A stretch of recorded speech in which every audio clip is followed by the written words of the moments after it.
የፌዴራል ጠቅላይ ፍርድ ቤት ማሻሻያ ሳይደረግለት 10 ዓመት ያለፈውን የቅጣት አወሳሰን መመሪያ እያሻሻለ እንደሚገኝ ገልጿል። በማሻሻያው ውስጥ ከተካተቱት ጉዳዮች መካከል የዳኞችን ፍቅድ ስልጣን መገደብና የገንዘብ ቅጣት እርከኖች ላይ የገንዘብ ጭማሪ ማድረግ ነው። የፌዴራል ጠቅላይ ፍርድ ቤት የተሻሻለውን ረቂቅ የቅጣት አወሳሰን መመሪያ ከባለድርሻ አካላት ጋር ውይይት ተደርጎበታል። ፍርድ ቤቱ ባዘጋጀው ረቂቅ መመሪያ ላይ ዳኞች ከሕጉ በተጨማሪም በራሳቸው አመዛዝነው እንዲፈርዱ ይሰጣቸው የነበረው መብት ለዳኞች የአምባገነንነት ስልጣን እየሰጠ ነው በሚል እሳቤ ገደብ እንዲኖረው ተደርጓል። በዚህ ስልጣን ዙሪያ ተቃራኒ ሀሳቦች ይነሳሉ። እንደምታውቁት የተፈቀደ ነው፣ በሕግ የተፈቀደ ነው ስልጣኑ። ነገር ግን በሌላ በኩል ደግሞ ሊያሳካል ወይም ሊደርስበት ያሰበውም ግብ አለ። ስለዚህ ፍቅድ ስልጣን ምንም አይነት ገደብ የሌለው ተደርጎ ይወሰዳል። ዓላማውም ሕግ አውጪው በዝርዝር ሊወስነው ያልቻላቸውን ነገሮች በዳኞች እንዲወሰን ለማስቻል ነው። ከዚህ አንጻር ፍትህን ለማረጋገጥ ከሚሰጠው ዋስትና አንጻር በአግባቡ ሊጠበቅ በአግባቡ ለዳኞች ዋስትና ተሰጥቶት ሊተገበር የሚገባው ነው ስልጣን የሚል እምነት አለ። በሌላ በኩል ይሄ ስልጣን ገደብ ከሌለው አምባገነናዊነትን ያሰፍናል። በወጥነት ካልተተገበረ ደግሞ ፍትህን ለማስፈን የታሰበውን ዓላማ አያሳካም የሚል ትችት ይቀርባል። ከዚህ ቀደም የዳኞች ፍቅድ ስልጣን እስከ 5 ዓመት የሚደርስ እስራት የመወሰን መብት የሚሰጣቸው ነበር። በማሻሻያው መሰረትም ይህ ስልጣን ወደ 4 ዓመት ዝቅ እንዲል ተደርጓል።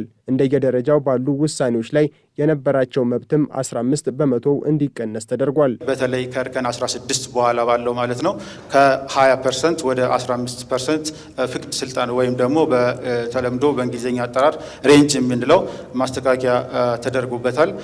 በቀድሞ የቅጣት አወሳሰን መመሪያ ትልቁ ፍቅድ ስልጣን በ5 ዓመት ሲሆን በእርከን 39 ላይ የነበረው ማለት ነው። በአሁኑ በእኛ አሁን ባዘጋጀነው ረቂቅ የቅጣት አወሳሰን መመሪያ ትልቁ ፍቅድ ስልጣን ወደ 4 ዓመት እንዲወርድ አድርገናል። ስለዚህ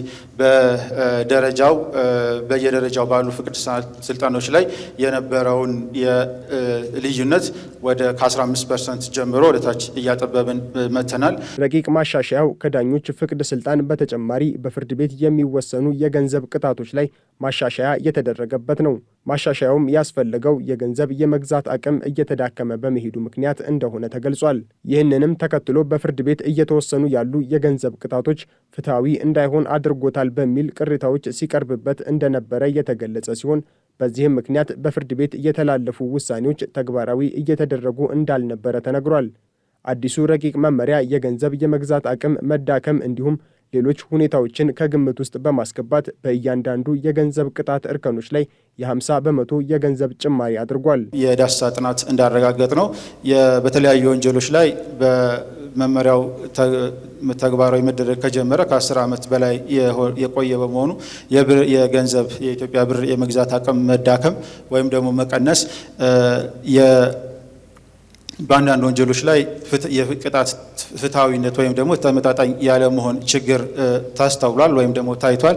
ስለዚህ እነዚህን ወንጀሎች በአብዛኛው በንብረት ላይ የሚፈጸሙና ገንዘብ ነክ ወንጀሎች በመሆናቸው ይህንኑ ታሳቢ በማድረግ የኢትዮጵያን የብሔራዊ ባንክ በተገኘ መረጃ መሰረት የደረጃና እርከን ማስተካከያ ተደርጓል። መመሪያው ለመጨረሻ ጊዜ የተሻሻለው ከ10 ዓመት በፊት በ2006 ዓ.ም ሲሆን የገንዘብ ቅጣቶቹም በጊዜው የነበረውን የብር የመግዛት አቅም ታሳቢ ያደረገ እንደነበረ ተገልጿል። ይሁን እንጂ 50 በመቶ የገንዘብ ጭማሪ የሚደረግ ቢሆንም በወንጀል ሕጉ መሰረት ቅጣቶቹ የተከሳሽን የመክፈል አቅም ከግምት ውስጥ ባስገባ ሁኔታ ተግባራዊ መደረግ ስላለበት ዝቅተኛ የቅጣት እርከን እንዳይቀመጥለት መደረጉን ከረቂቅ መመሪያው ላይ መመልከት ችለናል።